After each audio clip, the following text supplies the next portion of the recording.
Welcome to the day after talking Duck sports. And yesterday was kind of wild, kind of expected, kind of strange. I don't know, but let's talk about it a little bit. So Oregon played their first Big Ten game at UCLA in the Rose Bowl. And this game, I don't even remember what the point spread was. I think it was like 24 points or something like that. And Oregon, really should have run away with this game. I thought the starters should have been in, midway through the third quarter. And then Oregon would go home healthy and happy and everything would be done with another road win.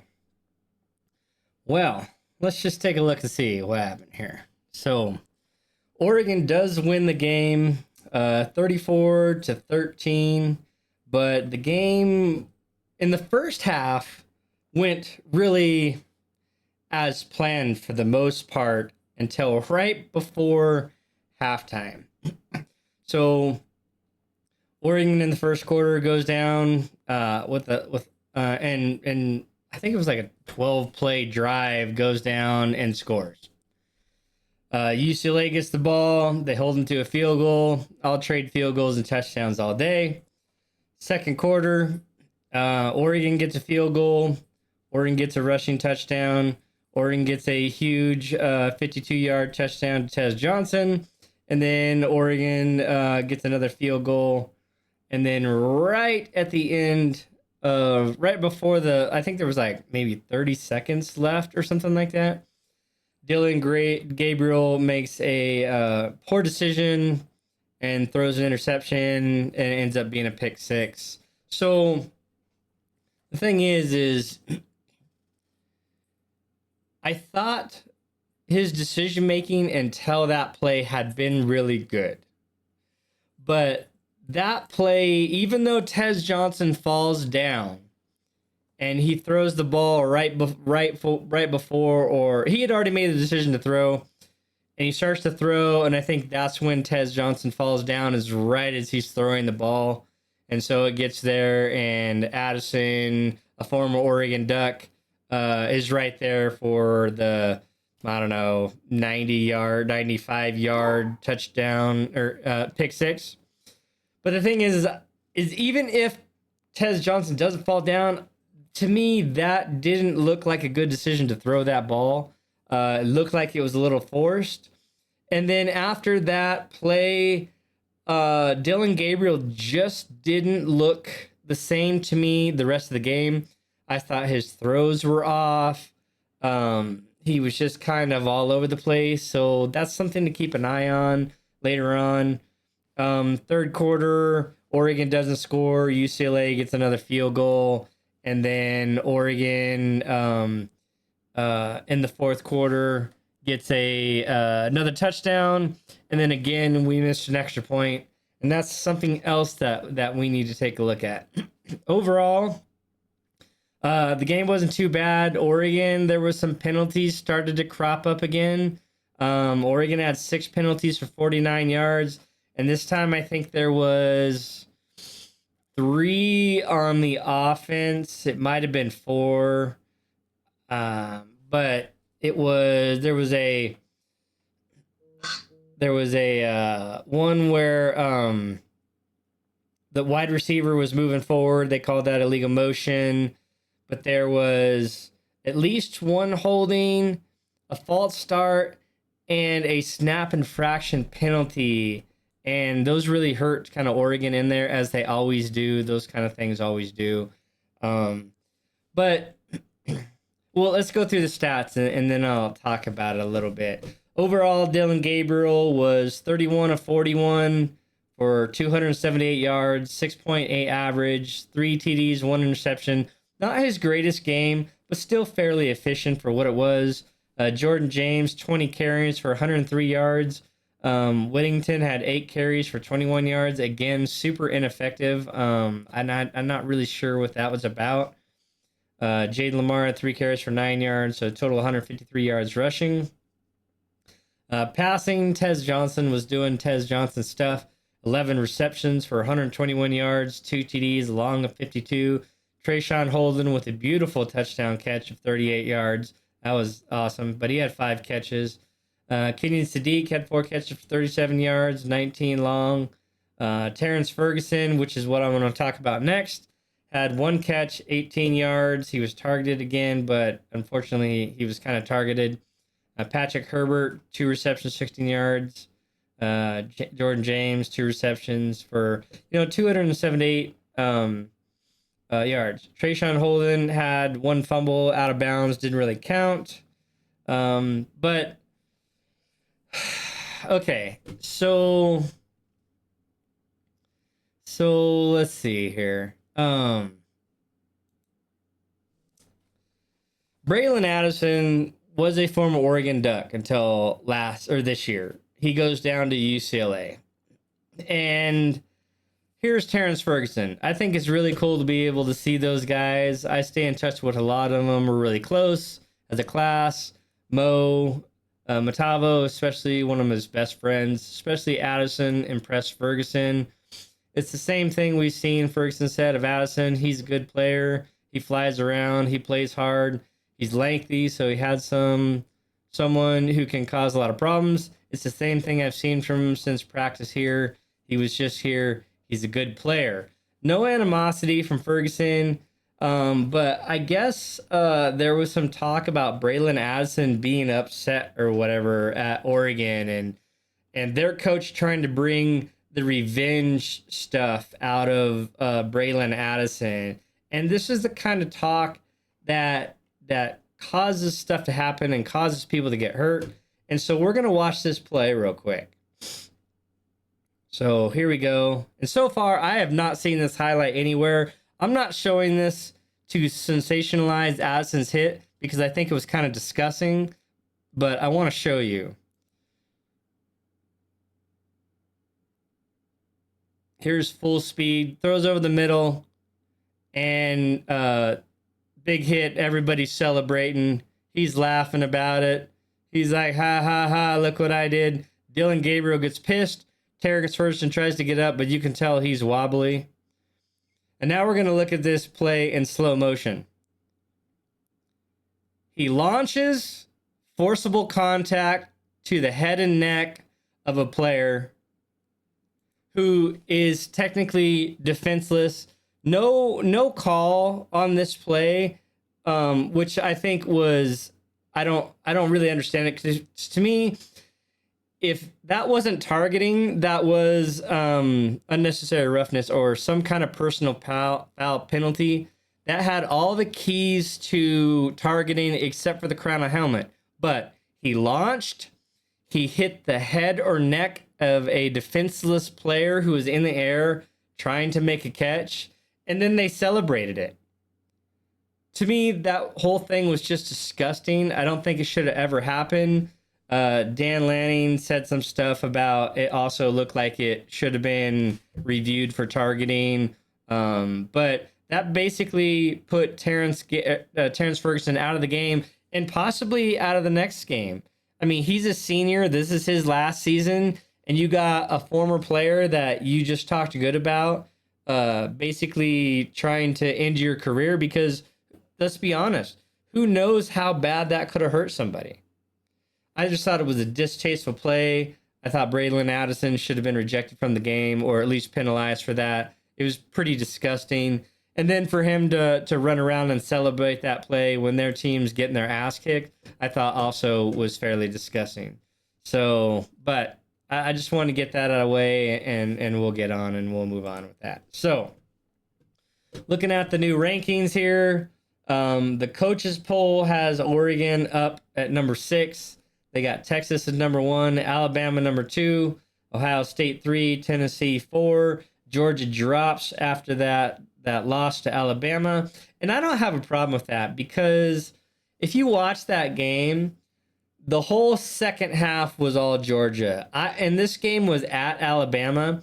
I don't see Georgia, if they play Alabama again, losing.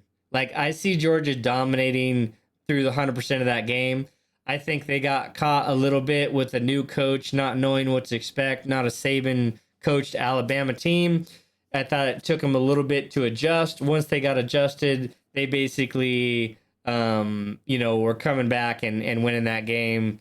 And if it wasn't for a sensational 75-yard touchdown after Georgia had taken the lead after being, 33 points down, Alabama, pulls the upset. But I don't see that happening again. I don't see Georgia losing to Alabama again. So, but I do, if you lose, you drop in the rankings a little bit. I do still think Georgia is probably one of the top 4 teams in the nation. Georgia, Texas, and Alabama will play each other, so that'll shake out soon enough. And then we'll see who's really on top there. Oregon at number 6.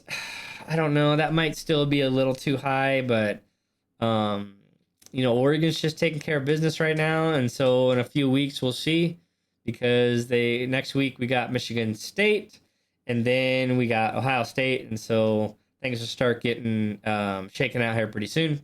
Anyway, we got Penn State at 7, Miami at 8, who barely beat West Virginia, but whatever. Missouri at 9, and then Michigan creeps back in number 10. Of course, Ole Miss drops from number 6 to number 11. All right, and then if you look at the AP poll, they moved Alabama to number 1, Texas number 2, Ohio State 3, Tennessee 4, Georgia again at number 5. Oregon moves up to number 6, Penn State 7, Miami 8, Missouri 9, and Michigan at number 10. You see another USC trying to creep back into the top 10 there, even with loss. All right, so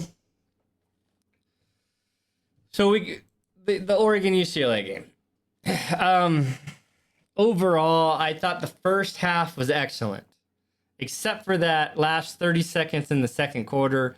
And then, like I said, for some reason, I just felt like Dillon Gabriel just couldn't ever really shake that off. It's not that he played poorly in the second half. He just didn't play to what he had been playing. And so, I don't know.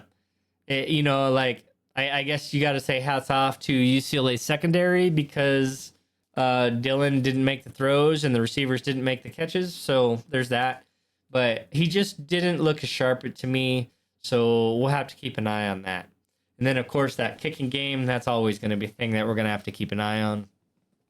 But overall, I thought the defense played really well. I thought after that first drive, the Oregon defense really started flying around, really started doing what they wanted to do. And for the most part, they held UCLA in check.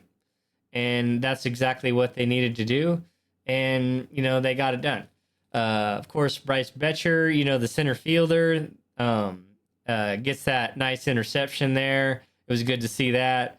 And good to see those linebacker crew playing like they're supposed to be playing. There was a couple runs there that I thought maybe they could have contained a little better. But overall, I give the defense, good scores on that game. I thought they played well to maintain the situation that they had. And so hats off to them.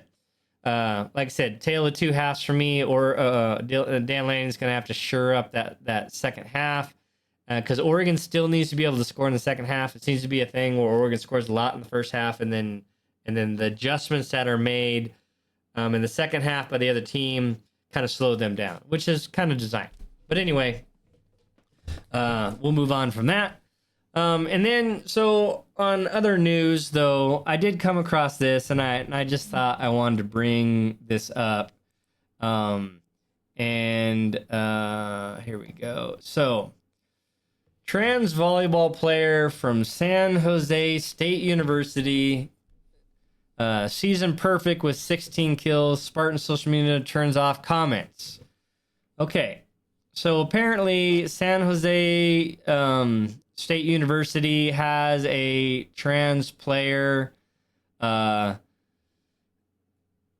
Fleming, 16 kills, 44 hitting positions. Person's 6'1", and kind of when you I watched a little highlight earlier of not this, but there was another one. Look at the difference of how high this person at 6'1" can jump. And she's not the tallest player on the team, but pretty close at 6'1". I think they have a 6'3" player. But the physical ability of this person is just different.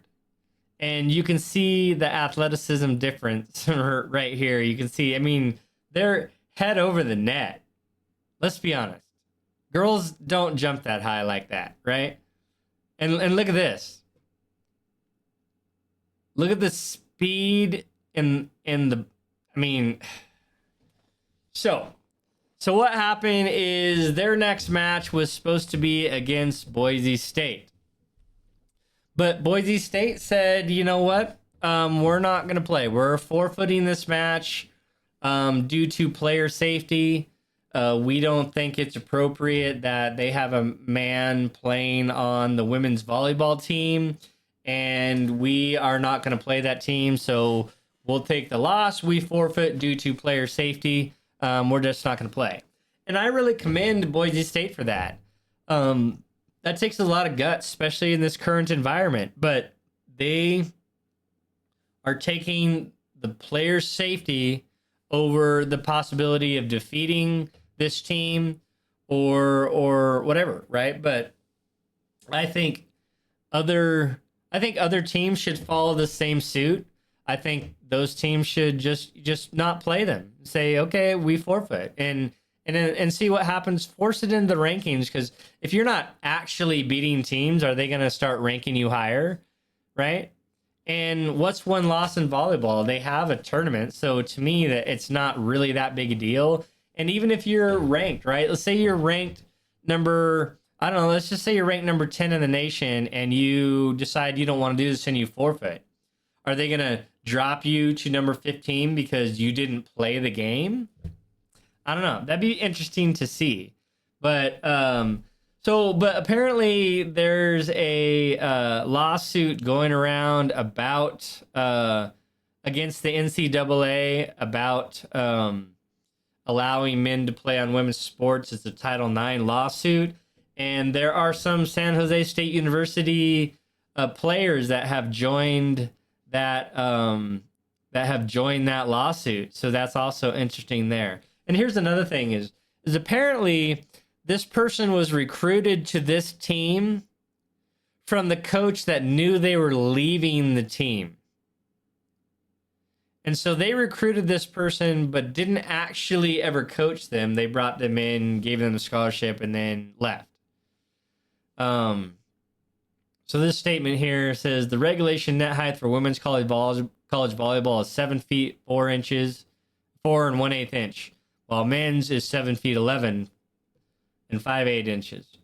The difference in physicality between men, trans women, and other women was highlighted by the tragic case of Peyton McNabb in 2022, a 17-year-old who sustained devastating head and neck injury while playing against a transgender volleyball player. I believe that person was like paralyzed or something, and will never play volleyball again because of that. And so I give Boise State credit for backing out of that game. I think more teams should do the same thing. I think they should just all back out and quit playing San Jose State, and then just leave it at that. And then again, of course, when it comes to tournament time, you make that decision if you want to opt out of the tournament after that, if you get stuck in a bracket with San Jose State. But during the regular season, where I don't think it means as much, I think it's a good step by Boise State to drop out of that. So, all right. So you got the Oregon game. You got the Braylon Addison hit on Terrence Ferguson. I really want to know what you think about that hit. Am I just overreacting because I'm an Oregon fan, or did that look like an intent to injure with the launch and connection to the head? But let me tell me what your thoughts are on that, and then what do you think about Boise State forfeiting to San Jose State on the volleyball? Let's see those comments. Go ahead and like. It helps out the channel. But with that, we are out of here for now. Much love all. We will catch you next time.